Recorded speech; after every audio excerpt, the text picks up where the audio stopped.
back with another Baby Dude Dad interview. Today, I have a reality TV star, mostly known for Bravo's Vanderpump Rules, really the star of the show. Today, I have Jax Taylor, newish dad, not completely Newish new, dad. but you're in there. How you doing, man?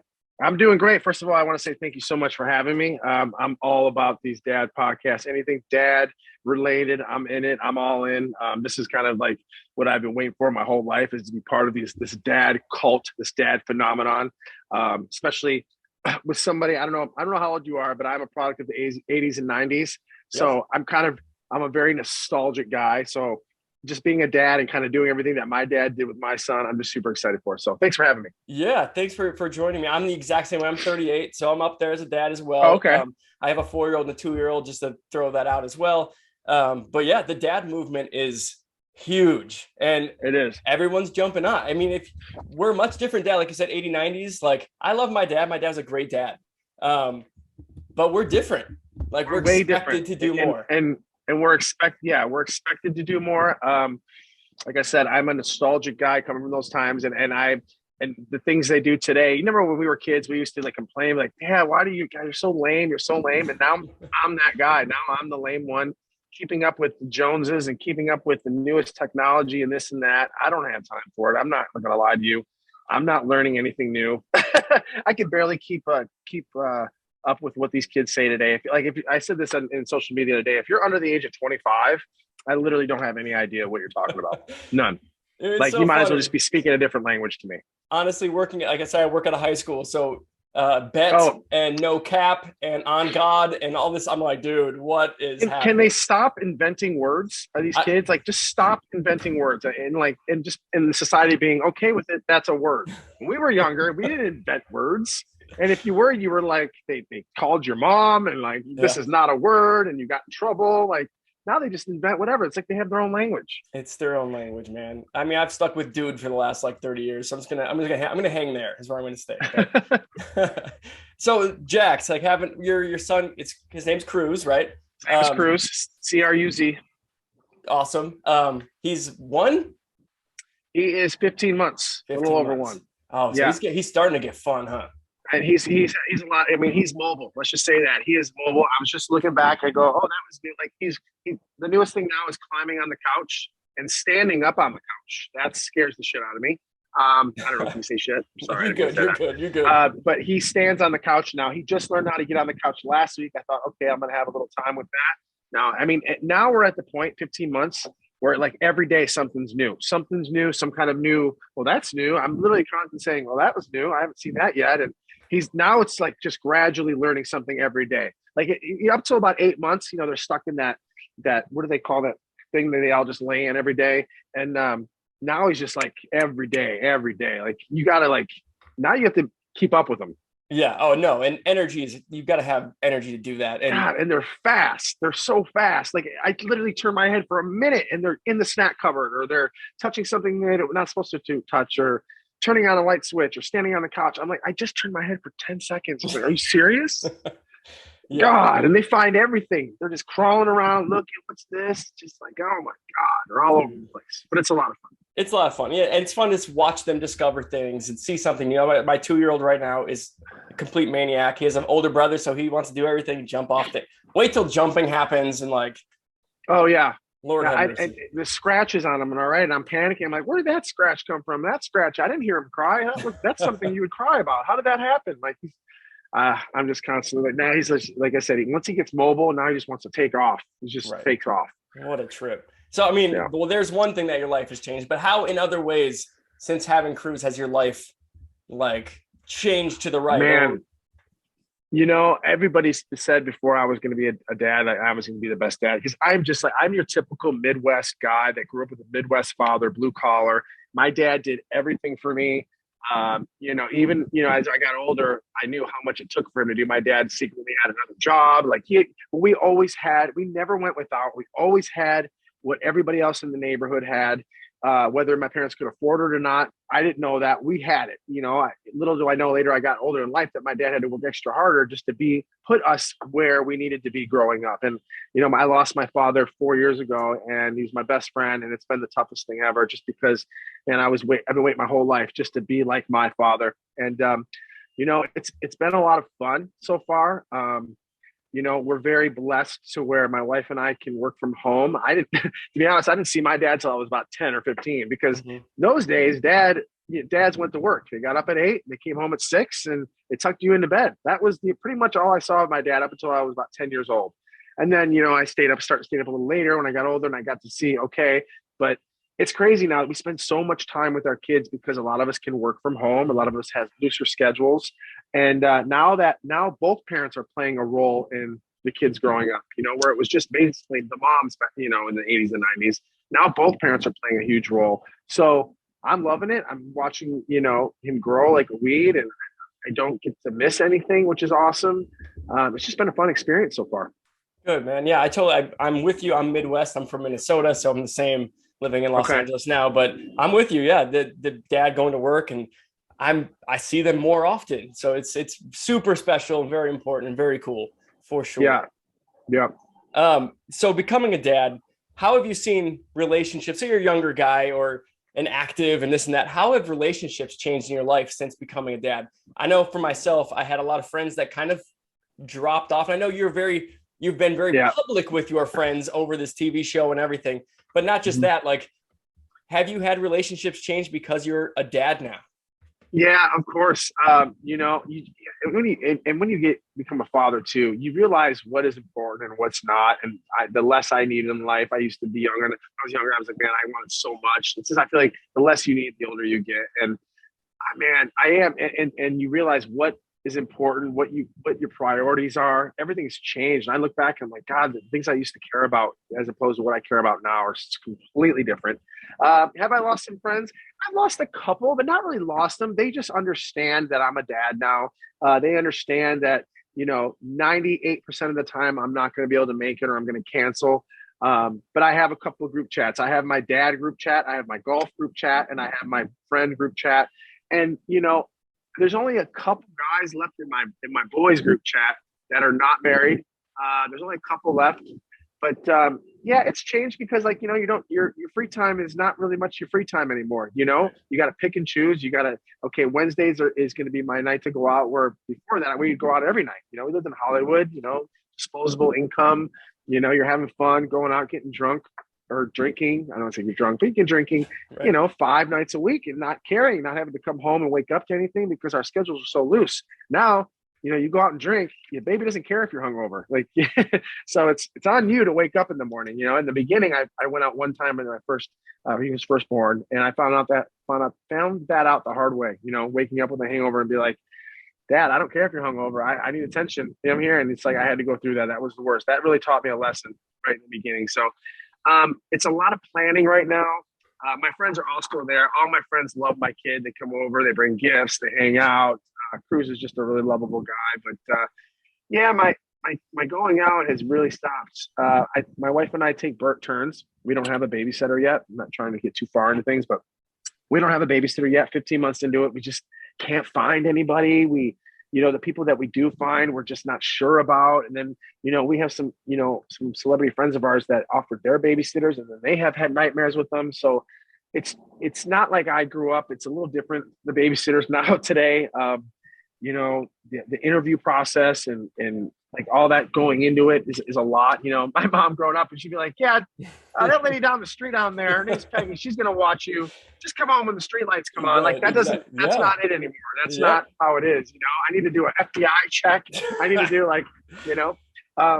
so that's hard. That's been hard. So we haven't had a babysitter yet. Our parents both live in the Midwest. So it's tough to get them out here. But right now it's just we just tag team. Like, all right, I'm going out tonight. You got tomorrow. Monday, I got this. We just have to plan now. We got a whiteboard. These are the days I need. These are the days you need. I got you on this day. We'll make it work this day. It's just like that. And you just make it work. You don't really have a choice. You got to make it work, Absolutely. No, that's great. That's a great move. But yeah, my wife and I, we have the in-laws and all Yeah, that. I'm jealous of you people. Yeah, Like, you got it's the free childcare. I love free childcare. I we're don't have any of that. very, very lucky. But I don't know. Even at this point, if I'm ready to have someone I don't know watch my kids, like this I is know. I'm scared. Like yeah, I said, these horror stories that I've heard, like disgusting and things that people do. I don't want someone touching my kid. Like, I don't know you. 1 Like, billion percent. you know, I'm okay with my mother-in-law watching, Sure. but even then, I'm still on the cameras. I'm like, what's she doing? What is she doing? He's walking around. She's not there. Like, Right. you know, like, I'm constantly looking at my phone. I have to learn to let go. I'm not gonna lie. Yeah. It's tough, but you know, and I sometimes I'll bring it up to my wife and I'll be like, should we get a babysitter yet? You know, it's 15 months. He's more mobile. He's a little bit more durable, you know. You know, and it's tough. She's kind of like, yeah, and then we won't talk about it again for 2 weeks. Then, you know, an event will come up where like only one of us can go, or you know, I'm like, oh man, I really want to go to that, but you go, and it's tough because I like to go on a date again. I don't even know what a date is anymore. Absolutely. You know, You're it's very tough. choosy with your time. Like it's like as far as friends goes, like it has to be something worth my time to like really go Exactly. out. And I'm not going to lie, you live in LA. I hate leaving my house. I don't really, I mean, this is a whole nother subject, but getting into living here anymore, I personally don't like living here anymore. I get anxiety leaving my house. I really didn't thought the pandemic really did anything to me, but now that everything's coming back to life, I'm realizing that it did. I just get paranoid going out. I get anxiety. I don't want to leave my house. I'm happy staying in, but as soon as I leave my driveway, sometimes I just get worried. Like, what's going to happen now? What's next? It's just constantly worrying all the time. And I don't, you know, if my kid was 5 years old right now and he can ride his bike, I wouldn't even allow him to ride his bike down the street without me watching. And like, I didn't grow up like that. I don't want my dad. I mean, who wants their dad watching them ride their bike down the street? You know, I grew up with my mom said, come home when the street lights come on. I'll see you, whatever. I mean, and I'd be like, I'm eating dinner at Joey's house or whatever. That doesn't exist. Like, I need to know every neighbor. I need to know where you're going. I need a phone check. I need to know the time you get there. I need to know who you're with. I need to know what you're wearing. God, today is so sorry. Today's it's so different for things that you need to know now before going, you know, because people are crazy. And I'm not saying it's just LA. It's just I'm kind of burnt out of this town a little bit and trying to figure out if we're gonna move or not. To be totally honest, my wife is from here. I moved out to LA to be an actor 15 years ago, do the whole thing. Now I'm teaching, doing stuff. I can go anywhere now. Right. And my wife doesn't want to leave, but I'm the same. I grew up the exact same way you just like, street lights come on, bust your ass, get home on your bike. That kind of stuff. I don't know how, that was one of my questions. How comfortable do you feel raising a child in Los Angeles? Because it is a different world, man. I don't feel comfortable. I don't know what we're going to do. And it's like, I keep pushing it off. I'm like, I will worry about it later, but now he's 15 months. Now he's walking. We're getting closer and closer to preschool as the days go. And I'm like, I mean, preschool costs as much as like junior colleges. Like, I'm like, this is, you know what I'm saying? Like, I got to pay for my kid to get an education. And then I see these kids, I got friends that their kids go to these great schools and spending $100K a year on 7th grade. I'm like, what are they learning in 7th grade that cost $100K a year? I don't understand. You know, we finger painted, you know, public schools where I'm from, Michigan, are awesome. They're actually better than private schools. And I don't know. I hope, I'm in the same boat you are. My wife, I thought for sure when I was ready to go, when I said, okay, I've had enough, I thought she was going to be the first one to be like, all right, let's pack up and go. But I'm the one that wants to leave and she's the one that wants to stay now. So it's tough, you know. It's kind of like, okay, do we do this? Do we not do this? I keep saying I'm not going to miss it. You know, is she going to miss it? I don't know. It's tough. It's a tough situation, but we got to think for our kid. And I think for him and the life I want him to have, I think the Midwest is just the best choice for us. But I don't know, it's a constant argument. This is just a great conversation because I have this conversation with my wife all the time. It's like, but are there parts of the Midwest? Like I do like Los Angeles in general. I think I love that it's a melting pot. It's so diverse and there's different types of people all over the place. I grew up in Minnesota. Yeah, I love that. Minnesota's not very diverse. That's where I grew up, in a small town, Minnesota. I like that my kids will have the opportunity to have so many different cultures to be around, which is very important. Right. So that's the other flip side. Is Minnesota where I want to be with my kids? I don't know if that's right either. So you got to think both sides. It's very hard. Right. And I do like the part of the diversity of it all. I do. That's a huge part. I just wish it was just a little safer. Agreed. just a little safer, because I would rather him grow up in California where where it's so diverse here and it's so taught here. Because, like I said, if I do go back to the Midwest, it is not so diverse, and I'm going to have to teach that myself Right. rather than the schools and him learning on the outside. And we come from a world where we're learning this just as much as our kids are. Sure. Every day I'm learning something else, and we're all learning because we were stuck in such a way for so long, and it needed to change. I am not a fan of change, but this kind of stuff needed to change. It needed to happen. I'm just not the best to teach it. You know what I'm saying? And I need to make sure that he is in a place where he's learning everything and he's nice to everybody. And that's kind of the thing where I struggle. I'm like, if we go back to the Midwest, I don't know if they're going to teach it as well, so it's a push pull thing. We got to figure out where we go with this and how we do it, and what's the best scenario for our family. And like you said, like I grew up here in my 20s as well, and like, yeah, going out doing your thing, LA's great. But when you become a parent, like, it's a scary place. It's a scary place. It's a scary, scary place. And like I said, we're all learning this all together, and I'm still like, I'll do something. I'll say something. I'm like, is that okay to say? Or am I allowed to do that? I'm constantly checking myself because I don't want to offend anybody. And I don't think I ever do, but you still kind of have to check yourself. You're like, is that okay to say? Or is that okay to do? Or, like, am I offending anybody? We just got to be, and I want to make sure he's taught that the right way. I was just going to say that because I'm going through it too. I don't think I'm knowledgeable enough to teach it as well as others are. And I think California, he's going to learn that the best personally, but for sure. What's your wife's reason to stay? What's her like? I think she just likes the weather here. I go, but I want to move to Florida. The weather here is nice too. She wants to move to Florida as well. Sorry, mosquitoes are getting me out here. She wants to move to Florida as well. We're kind of we're teeter-tottering of just like how we're going to do this, because work right now is we're in the process of working on a new show. Nice. And we got that going on, and we just have a couple other projects going on that kind of requires us to be here for the time being. But we're always constantly going on Zillow and let's see what's on Zillow and like that kind of stuff, and crying about how much cheaper homes are in other areas compared to here. So so it's kind of a like I said, everything's up in the air right now. The way the economy is going right now, I don't know what's going to happen. We're going to have to see. We're going to have to see. I mean, life every day, life being a dad and going through this world that we're going through now. I mean, it's a crazy time to be alive. It really is, and it's it's scary every day, and it's tough. You want to make sure as a father that you're doing the right thing. Am I there enough? Am I teaching? Am I giving good examples? Do I do enough? I'm constantly, going that over in my head, and like on the outside, I'm just like always like, yeah, I'm fine. But as dads, we always have those things going on in our head. Financially, are we going to be okay? Should we have $1 million in the bank by now? Shouldn't we? Am I doing enough? Am I doing too little? Am I setting a good example? Things like that. That's the kind of stuff that I'm going through right now, and it can be a struggle. It can be a struggle, and I'm pretty hard headed, and I don't really let my feelings out too much. And I think a lot of dads are like that, and I think a lot of guys are like that. I personally just don't like to talk about our feelings or whatever, and we got to realize that us dads, we're all going through the same thing. And the more I read a lot of blogs and stuff like that, it seems like a lot of guys are going through we're all going through the same issues. We all have the same problems. We all have the same worries. So the more I read that, the more that other people are talking about it, it makes me more comfortable to talk about it. Yeah, man, I think because nobody talked about that. No dads when we grew up talked about their feelings or their financials. No, you don't ever talk about that. It was almost frowned upon. Almost made you look weak.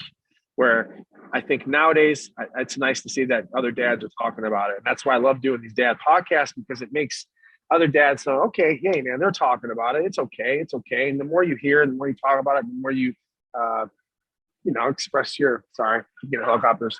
The more express your worries in life, and you find out that everybody else in the world is going through the same exact thing you are. For sure. I think dad guilt's a real thing. I know moms have it. I definitely get it when even picking up extra work to make more money. I'm like, man, should I be home instead? I should be hanging out with them. I don't want to miss this, and this. I don't want to miss bedtime. I don't want to miss bath. Dad guilt's a real legit thing. And you're right. Well said, man. It doesn't get talked about enough. I appreciate you coming on here too. open up about it. Cause you're right. My dad would still No, won't talk no, about that. no. Still, and my dad's been dead, and he still wouldn't do it to this day. Right. Our dads were they were brought, and there's nothing against that. There's Sure. nothing against that way of feeling. They were brought up in a certain time, and they were just, that's just how they were brought up. Nothing wrong with that, but we're in a different time, and we need to adjust and adapt. And I think the only way to do it is to talk about it, because you can really do some damage if you don't talk about it. Like, there's been times where, in life, not saying now, but when in my youth and my younger 30s, where I was in some downward spirals. And, I wish we had a little bit more of a talking about it, a kind of way of life as we do now, because there's some times where I'm like, I can't believe I'm still here. Let's just put it that way, and you just didn't talk about it. You just didn't talk about it. And I'm glad that, mental health and all that, everybody has a little bit in their head, especially the way the world is right now. You can deny it till you're blue in the face. Everybody's going through something. You look at social media and everybody's like, oh, best day ever. Majority of those people that are posting best day ever pictures are going through something, and they're using the Instagram to justify it. That's my opinion. Like, you can't live your life through social media. And, if people are doing that more and more, you got to sometimes put that phone down and just enjoy you, and get out of that head zone, because a lot of us too, I think, get in our heads just over social media. You look at your life, and I did this. I'm a prime example. I should have this by now. I should have this by now. Why am I not doing this? Or maybe I'm not making enough money. And you see all these people doing all this. You're like, what am I doing? And you get in your head about it, and you get worried, and then you just do more harm. So that's what I think a lot about that. I'm with you. Like, the social media stuff, I see it with high schoolers, because I work in that environment. Their expectation is this, because that's what they see, which is not real life. And you really do, when you become a father or have kids, like, you realize what's the most important thing. It's behind you in that house. It's just the kids. Like, those are the things that are important. Like the TikTok and I do Instagram as well, and YouTube or whatever. But man alive, I can't. When we were growing up, we didn't have that stuff. So no, we didn't have it. And if you ever look at your phone and see how many hours you spend on your phone, it's a scary thing too. I try to be, and my wife and I, we try to limit ourselves in the evening, not evenings, with our phones, because it gets a little bit too crazy, and you don't catch yourself. You're like, shit, I've been on my phone for 3 hours looking at absolutely nothing, looking at children in Iceland with 3 feet or something like that. You're just looking at the weirdest things, and you just go in these holes sometimes. You're like, put your phone down, spend more time with your family, like that.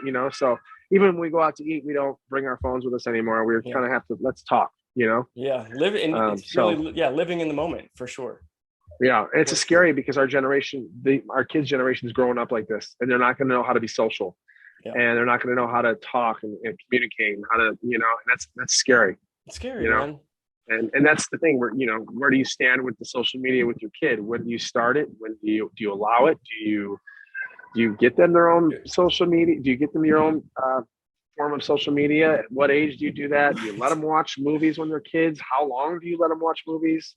Is it bad for them? Like, everybody has. Where's the rule book, Jax? Where's the rule book? Like we played Sega games, whatever. Like where's my manual, dude? Like exactly. Yeah, I played video games, when I was a kid, but nothing like it is now. The whole world's on TV. The whole world's right here. It's right there. And my kid, when he watches a movie on the iPad, he's locked in. Like, you can go like this, dude. And it's scary. I mean, it's scary. You can be like, and they're just, wow. It's like, I'm like, oh, we got to be careful about this. Yeah. So very, very addicting. And it's like, as parents, we're like, oh, no iPad, but it's sometimes, obviously, it's easier to do that. Like, it's times that you have to do it. Fine. But look in the mirror, right? Because we're doing it too. Like, yeah. And look what I'm doing right now. Yeah, my grandparents, right? Or not my grandparents, my kids' grandma, grandpa. They're on their phones all the time too. Like, it spans.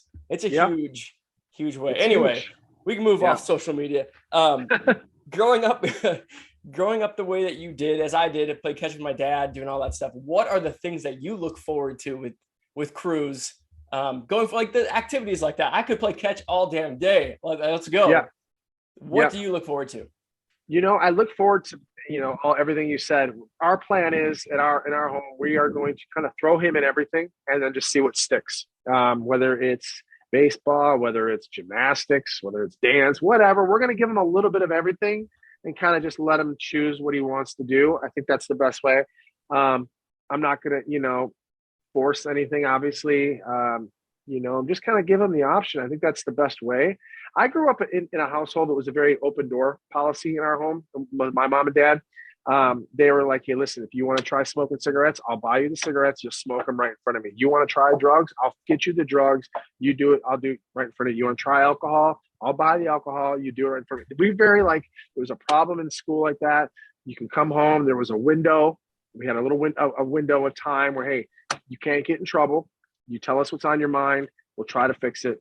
And I think that's kind of the route that I'm going to go.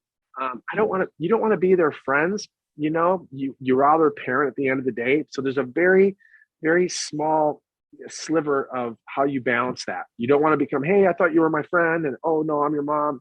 You got to play it right. And your kids get what, 5, you said? 4 and 2. 4 or 5. Okay. So, maybe a little later in life, they're going to start to see what they can get away with. And, I'm your friend, but I'm also your parent. You got to find that little window where I think my mom and dad did it right, because then I had some buddies' parents that were like, no, you're not doing this. You're grounded. You're not doing this. You're not going this. Then those kids rebel. So you don't want that either. So you got to find a happy medium where you're like, listen, I'll play ball. I understand you're going to school. You're trying new things. You're seeing things for the first time. Come on home. Let's chat about it. I'll tell you the pros and the cons. I'll tell you, hey, listen, if you do this, you continue to do this, this is where your life's going to go. And this is where your life's going to go in this house. So I'm kind of going to play it that way, I think. It's just worked. I think the old school way, that way, it is worked. Like I said, my parents were one of the only few parents that did it that way. A lot of the other parents just said their dads would beat the shit out of them if they did anything wrong or whatever. And that just obviously never really worked. But that was their old ways. That was just the ways. You can't yell at it. It was the way they were taught. It's the way their grandparents were taught. You spank them. Now people are saying you can't yell. Well, I'm sorry. I don't agree with that. You got to yell. You can't whisper, turn down the stove. Don't touch that. Right. You got to yell sometimes. So there's certain things that I'm going to still use. When I need to yell, I'm going to yell. That's just the way it is. But as far as everything else, I'm just going to try to play it by ear. My wife is 10 years younger than I am. So she, obviously grew up a different way and she had different things. So we kind of have the best of both worlds, a little bit of old school with a little bit of new school, I think. Yeah. I don't know if I just went on a tangent there, but yeah. No, I think it's great. I think a lot of those things, you're cut from 2 different families, you and your wife. So she has her traditions, my wife has hers, I have my own. So it's to right. meld that together and figure out your way as your family is always interesting and kind of bumpy. But yeah, I totally feel you. I think you always want to do better than your parents and they want to do better than their parents. So it's always making your own road. The new way now too is I look at these parenting books and sometimes I'll skim through them and if your child is doing this wrong, this is how you're supposed to handle it. The talking and then going to the youth and this. I'll tell you what, when I fucked up, my dad whipped me with the belt one time. I never did it again. Right. I know that's not the way to do things, but I tell you what, it worked. Right. When my dad came, my mother would be like, wait till your father gets home at 6 o'clock. Just wait till he gets home. I was petrified because I knew that belt was coming. And I tell you what, I never, ever did that thing again, ever. Yeah. And, I know you're not supposed to beat your kids, but I tell you what, that's how they learn. I was hit. I was hit as a kid and I hear you, man. Again, I'm not mad at it at all. I look back and I was like, oh God, you always didn't like your dad doing that. But you look back now, that's the way they were taught. Right. And like I said, once my dad hit me once, I never did that thing again, ever. Yeah. I never had a problem again.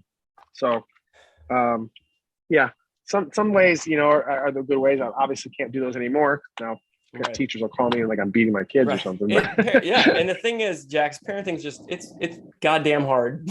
It's hard. It's hard, man. It's hard, but that's why we're put on this earth, to be parents, right? Right. So for sure. I honestly feel the same way. I absolutely love being a dad. They're so fun. They're great. What else am I going to do now? That's it. That's exactly. What else was I going to do? But this was the point. Everybody has kids at the time that they're supposed to have kids. And I've obviously started a little bit late in life. I just turned 43 last week. A lot of my friends back home oh, thank you. A lot of my friends had kids when they were right out of college, right out of this. And that was good for them. I tell you, if I did that, I don't know where my kid wouldn't be here. I'll tell you that I wouldn't be seeing my kid. But I think I had kids at the right time, and it was my time. And like I said, I love it so much. It's the best thing on earth, and I think that's why we're put on this earth. You know, because like you said, after a while, what are you supposed to do with yourself? You get bored. Yep. You know, Yeah. yeah. Any more coming, Yeah. Jax? What do you guys think? I think we'll have it one more. Yeah. More. Again, that goes again with the logistics of where we're living at the time, and Sure. kind of see where we are with the world and where we are. Like, I guess you always can say, are we financially ready for another kid? I mean, you're never financially ready. Never ready. Never. You know, you can plan, but at the end of the day, it's just going to happen.